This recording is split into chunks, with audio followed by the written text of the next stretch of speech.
নমস্কার বন্ধুরা, welcome to my channel. আশা করি সকলেই ভালো আছো। তো নিয়ে চলে এলাম কেকেআর নিয়ে একটা বিস্তারিত আলোচনা। তো কেকেআরের প্লেইং 11 যে কতটা শক্তিশালী হবে আমরা সেটা কিন্তু টিমটা দেখেই বুঝতে পারছি। এবং ইরফান পাঠানও কিন্তু বলে দিয়েছে কেকেআরের যে স্কোয়াডটা রয়েছে এবারে সেটা কিন্তু বেশ শক্তিশালী, যার ফলে কিন্তু কেকেআর প্রায় সেমিফাইনালে কনফার্ম এবারে ধরে রাখতে পারো এবং ফাইনালেও কিন্তু উঠে যেতে পারে। তো এবার আমরা আলোচনা করব যে কেকেআরের প্রথম একাদশ কেমন হতে পারে।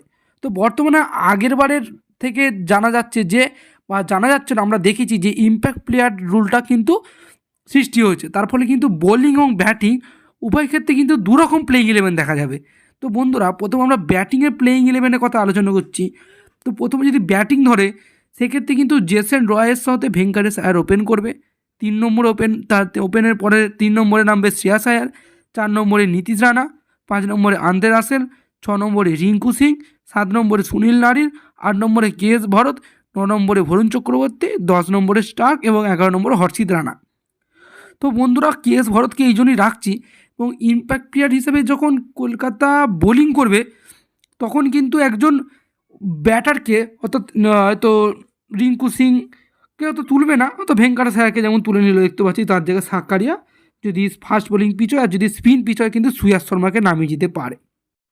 তো এটা গেল যদি প্রথম ব্যাটিং করে। যদি বোলিং করে প্লেইং 11 সেমই থাকবে, শুধুমাত্র যখন খেলতে নামবে তখন হচ্ছে যে জেসন রয়ের বদলে গুরবাজকে নামাবে এবং হচ্ছে কি না কেএস ভরতের জায়গায় সাক্কারিয়া অথবা সুয়াস শর্মাকে নামাবে। অর্থাৎ ইম্প্যাক্ট প্লেয়ার যদি আগে ব্যাট ধরে যে কেএস ভরত খেলবে, আর যদি পরে ব্যাট ধরে কিন্তু কেএস ভরত খেলবে না, সেক্ষেত্রে কিন্তু গুরবাজি খেলবে। গত বছর কিন্তু কেকেআরের মূল সমস্যা ছিল ফাস্ট বোলিং, কিন্তু সেখানে মিচেল স্টার্ক এসে গেছে। তো ব্যাটিংয়ে রিঙ্কু সিং থেকে শুরু করে আন্দ্রে রাসেল বর্তমানে দারুণ ফর্মে এসে গেছে। তো বলা যেতে পারে এক প্রকার অপ্রতিরোধ্য কিন্তু কলকাতার টিমকে লাগছে।